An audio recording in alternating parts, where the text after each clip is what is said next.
A ja patrím medzi tých, ktorí sú ohromne zvedaví na toto auto. Neočakávam žiadne extra emócie, ale Coros 3 je auto, ktoré, dá sa povedať, šokuje celý svet. V záplave aut, špeciálne v ľudových vozidiel, ktoré sú v nižšej strednej a strednej triede, sa vynorí značka, ktorá má rôzne medzinárodný a multikulturálny základ, pretože financovanie pochádza z Izraela, výroba je v Číne, navrhnuté a vyvinuté v Nemecku. To znie celkom zaujímavo. A ja musím povedať, že auto aj zaujímavo vyzerá. Toto sú úplne prvé jazdné dojmy. Bez predsudkov sadnúť do nového auta, vyskúšať, aké je a pokúsiť sa preniesť na kameru čo najviac tých mojich dojmov, postrehov a zážitkov. Takže, vítajte v teste Coros 3 Sedan. Iste viete, že existuje aj verzia hatchback, tá však ešte nie je v predaji v Európe a najbližšieho zhruba pol roka ešte nebude. Toto je plná výbava. V Európe je Slovensko prvou a v podstate na teraz jedinou krajinou, na ktorej si má nová automobilka vyskúšať všetky tie procesy predslievania, dovozu, garančných oprav, servisov, jednoducho úplne všetkého toho, čo sa automobilka musí týkať a zaoberať sa tým, kým sa dostane do masového predaja. A zástupcovia Corosu tvrdia, že nikam sa neponáhľajú. Preto viaceré z vecí, ktoré môžete komentovať, ako si to môžu dovoliť, ako si to predstavujú a myslia, sú úplne v pohode. Coros má naozaj ohromne veľa času. A tak jeden z dôvodov, prečo v podstate neponúkajú viacero verzií motorických, prevodovkových alebo cenových, prípadne výbavy, bude práve v tom. Pod kapotom je mimochodom 1.6 turbo, ktorá má 156 koní, teda 115 kW. Zrýchlenie z 0 na 100 by toto auto malo mať za necelých 10 sekúnd, tuším 9,7. Maximálka 215 km za hodinu. Nijako dýchberúce parametre. Skúsme sedačku. Už na pohľad je zrejme, že je dosť plítka v zmysle sedáku, ale aj operáku, čiže je široká, to bude vyhovovať väčším, objemnejším ľuďom, ale bohužiaľ nastaviteľná len v dvoch smeroch, výškovo, pozdĺžne a opierka, takže v troch, pardon. Ale chýbajú tu možnosti nafúknuť alebo nastaviť si bedrovú opierku, nastaviť si povedzme nafúknutie bočného vedenia, dĺžky sedáku prípadne a podobne. Čiže v tomto smere skôr podpriemer. Volant, chvála Bohu, nastaviteľný výškovo a pozdĺžne. Je naozaj kožený, príjemný, športovo tvarovaný veniec, ale ten stred, ten pôsobí dosť lacno. Už v podstate len ten samotný kryt airbagu. Všeobecne sa v tomto interiéri, ktorý má príjemné dve farby, béžovú a čiernu, striedajú celkom pekné luxusné prvky, ako je napríklad klavírne lakovanie na mnohých priestoroch stredového tunela, ktorý je mimochodom veľmi nízky, alebo okolo rámika tejto dotykovej obrazovky. A potom niektoré lacné veci, ktoré napríklad koncovka radiacej páky. To auto chce bojovať kvalitou, ale nechce útočiť na prémiovosť. Má to byť v podstate alternatíva k zavedeným značkám, ktoré poznáme vyše 100 rokov. Ohromne sa mi napríklad páči, že keď je auto vypnuté, tak budíky takmer vôbec nevidíte, vlastne vôbec nie a vidíte len ručičky, čiže tzv. Black panel. Toto sú skutočne prvé stovky metrov, ktoré na tomto aute mám. Všímam si hneď, že chýba režim Sport ako taký, ale teda je tu možnosť manuálneho radenia, chýbajú síce páčky pod volantom, rád by som radil nižšie stupne smerom k sebe a podraďoval smerom dopredu, to sa v tomto prípade nepodarí, nevadí. Ergonomicky je auto veľmi fajn, všetko je zhruba tam, kde by som čakal a veľmi milo, až ma šokuje, nie že prekvapuje, táto stredová časť, ako je jednoducho urobená. Svojím spôsobom mi s týmito troma tlačidlami nebyť spodného ovládania klimatizácie a vetrania mi pripomína iCockpit od Peugeotu. Ako to auto má skutočne minimalizované množstvo gombíkov. Myslel som si, že to logo Coros tu na dolu je gombík a nie je. Naozaj, ako iCockpit v Peugeot.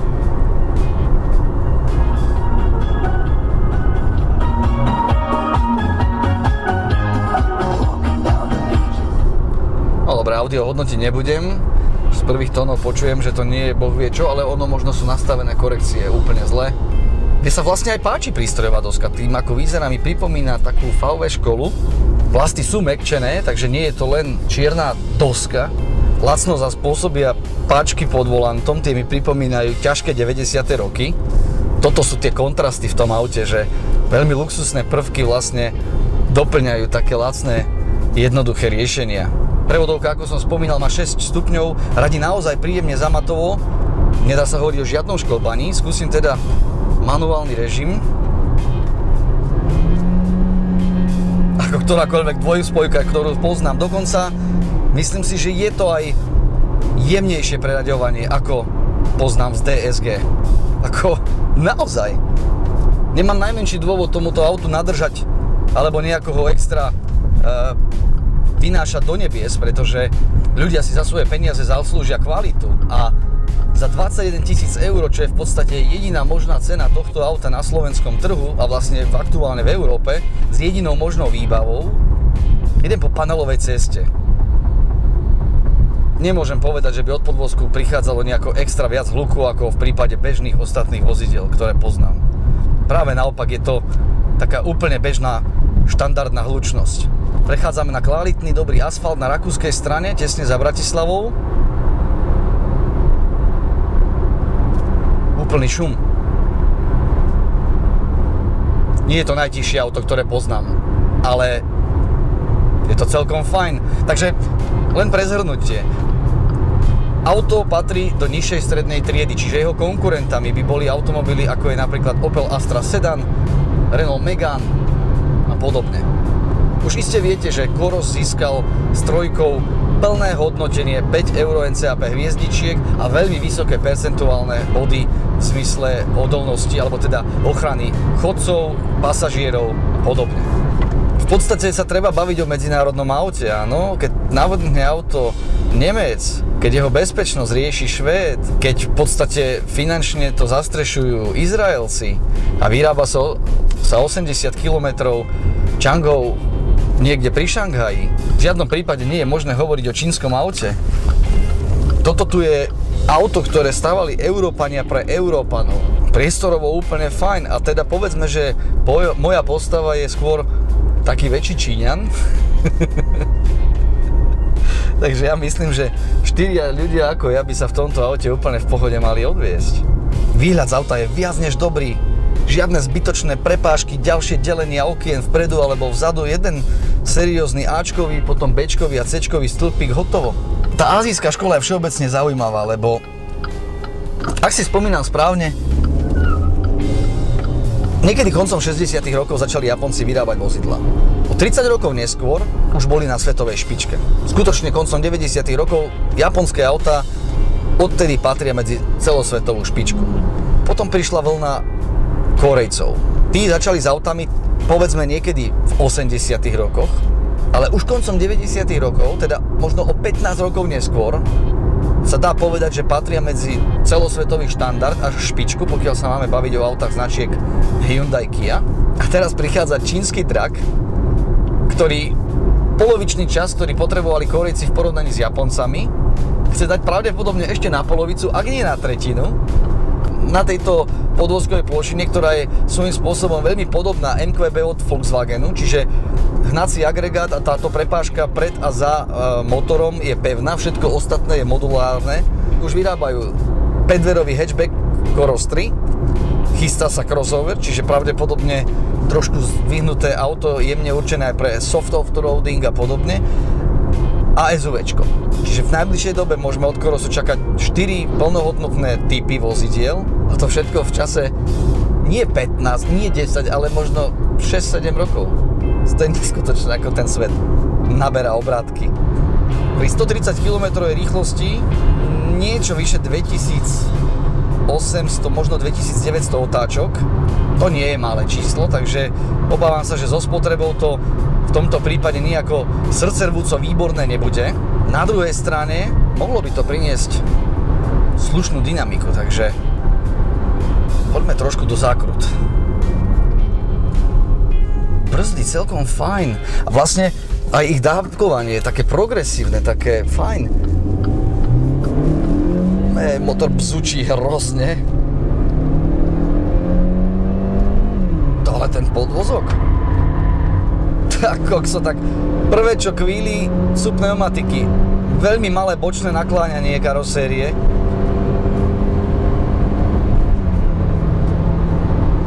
A takže aj keď som v režime manuálneho radenia, samozrejme prevodovka preradí sama, ale až pri tých 6000 zhruba.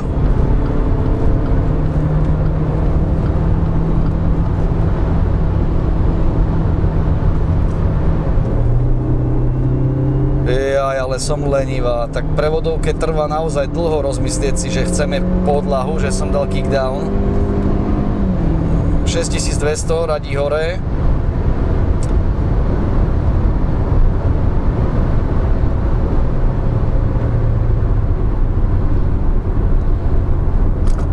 A to dávkovanie brzd je naozaj OK. Aj O2 môžeš podradiť moja. Áno, vidíš, že to ide.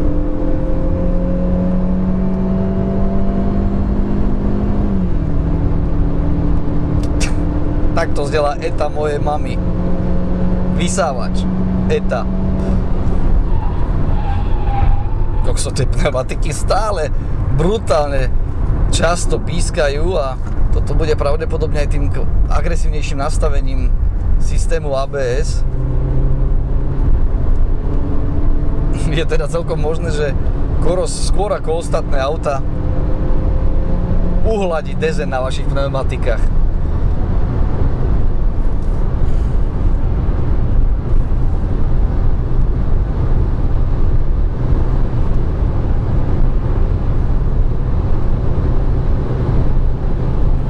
No tak ale, pardon, podvozkovo je toto auto úplná špička v danej kategórii.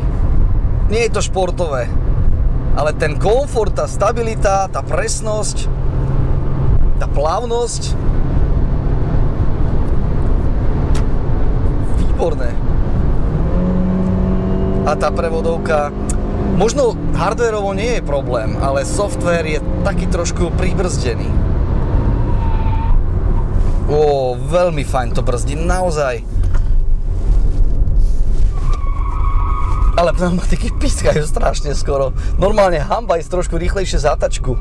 Budem musieť pozrieť za chvíľočku, že čo je to tam vlastne obuté.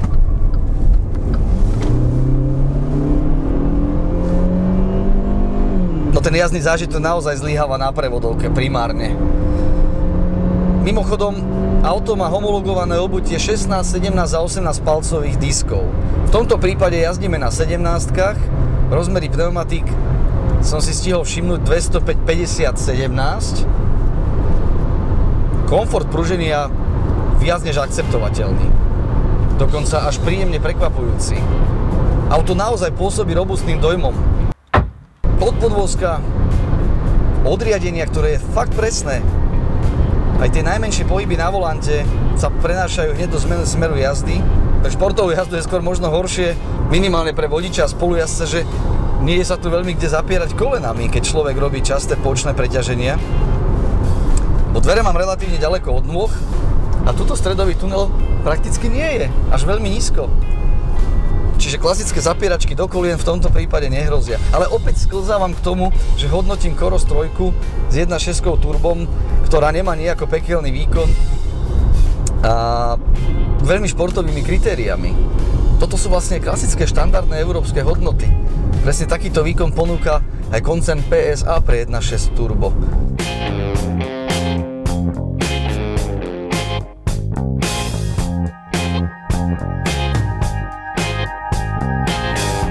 To je zvláštne, takže ja môžem vypnúť start-stop systém v čase, keď mi ho deaktivovať, v čase, keď mi auto vyplo motor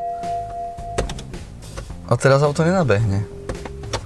Teraz mám Dčko, nemôžem naštartovať, no toto nech by sa mi stalo bežne v premávke, že sa mi niekto hrá s tým gombíkom. Asi by som veľa vodičov za mnou nepotešil. Takže krátke stlačenie tlačidla ESC OFF vlastne vôbec nezaberá, takže ho musím podržať. Kontrola stability vypnutá, vraj. Každopádne, poďme skúsiť z 0 na 100 teda. 3, 2, 1, štart. Prispaté reakcie, prispaté. Tá jednotka ako keby tam bola na 2-krát, je to možné? Tretí rýchlostný stupeň, 100 teraz. No, toto je skôr leňochodko. Akože už keď sa to na tomto podvozku gúla, vážne dobre to ide. Fakt super. Fíha. Krásne presné vedenie stopy, úplne stabilné auto aj v rýchlostiach, ktoré by som asi nemal spomínať, ale gúlal som sa 180. Fakt si nie som istý, či by som chcel dať za také auto 21 000 eur. Ale s autom ako takým dohromady nie je žiaden vážny problém. Práve naopak. Na to, že je to prvé auto absolútne novej, neznámej značky, ktorá má za sebou koreň nejakej Cherry, alebo akokoľvek sa to volalo, moc OK. A teda naozaj z každého rohu toho auta vidno, ako veľmi európske to auto chcelo byť. A ani sa niečomu diviť, pretože stále platí, že auta v Európe sú na tej najvyššej úrovni na svete. Takže pokiaľ obstojí automobil v konkurenčnom boji, alebo teda v očiach Európanov v zmysle tej kvality, tej ochoty ich používať a nakupovať, obstojí už všade na svete.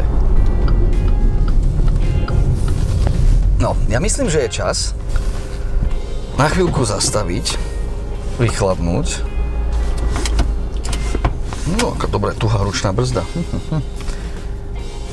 A niečo si o Corose prečítať. Príbeh značky Coros sa začal písať v roku 2007. Israel Corporation a Cherry Automobile, založená v roku 1997, najväčší nezávislý výrobca automobilov a exportér v Číne. Tieto dve značky dohromady vytvorili Coros s celkovými plánovanými investíciami viac než 1,8 miliardy eur. Dizajneri a konštruktéri, manažéri pochádzajú z 20 rozličných krajín a predtým pracovali pre top automobilových výrobcov v Európe, ako je VW, BMW, General Motors a Opel, Volvo, Saab, Ford, Jaguar, Land Rover, Fiat a dokonca Tesla Motors. Automobilka pôsobí na dvoch miestach na svete v zmysle vývoja a vzniku vozidiel: v rakúskom Graci, odkiaľ pochádza konštrukcia, alebo teda vývoj, v Mníchove, kde sídli dizajn, v Šanghaji, kde je samotné sídlo spoločnosti, a v Changsu, čo je výrobný závod zhruba 80 km na sever od Šanghaja. Poprední dodávateľia, samozrejme Magna Steyr, Getrack, TRV, AVL, Continental, Bosch, Microsoft, Lear, Cardon a Icon Mobile, čiže skutočné spoločnosti zvučných mien. Vraj najširšie auto v segmente, 1839 mm, samozrejme bez spätných zrkadiel. Ponúka množstvo úložných priestorov, to môžem potvrdiť, vo dverách, uprostred, na dve plechovky, na peňaženku, dosť hlboká šachta, na množstvo vecí, ďalšie odkladacie priestory pod lakovaným klavírnym krytom, ktorý ale otváranie a zatváranie jeho je veľmi, veľmi lacné a také vetché. No tak. Auto nutne potrebuje viacero stupňov výbav, aspoň 2, 3, a cenové rozpätie, ktoré bude začínať niekde pri 15 000, ale to za predpokladu, že Coros bude chcieť preraziť a bude chcieť urobiť na tomto trhu, na najnáročnejšom trhu na svete, nejakú zmenu. A to oni zatiaľ nechcú, takže sa naozaj nie je kam ponáhľať. Potrebujú hatchback, pre Európanov nevyhnutne. Vieme o ňom, že existuje. Vôbec nevyzerá zle, dokonca mnohým sa páči viac než sedan. Takže je otázkou času, kedy do Európy príde. Chce to diesel, určite niečo medzi 1,5 až 2 litrovým objemom. Ten by mal byť v ponuke do 2 rokov, ako som sa dozvedel. Chce to manuálnu prevodovku, jednoznačne. V podstate to chce skúšobnú jazdu. Tu bude najväčším problémom prelomiť tú morálnu bariéru, kupovať si auto čínskej značky.